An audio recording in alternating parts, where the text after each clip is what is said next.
ఎల్లప్పుడూ సత్యం ధర్మం పక్షానే ఉంటాడు. ఒకవేళ మన పక్షాన ధర్మం లేకుంటే ఇక మరి వారిని ఏమని కోరాలి? తప్పక కోరాలి నాథ. కృప మనం కోరకుండా లభిస్తుంది, కానీ ఆశీర్వాదం మనం అడిగి తీసుకోవాలి. అయినా మీరు కోరకుండానే మా సోదరులు మీతో ఉంటానంటే వాసుదేవుడు పక్షపాతం వహించాడని బావగారు దుర్యోధనుడు అంటారు.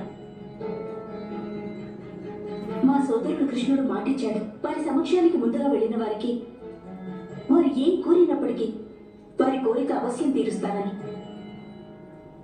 మీరు త్వరగా వెళ్ళండి నాథ. ధృతరాష్ట్ర పుత్రుని కంటే ముందుగా మీరు మా సోదరునికి వెళ్ళి కనిపించాలి. బయలుదేరండి నాథ.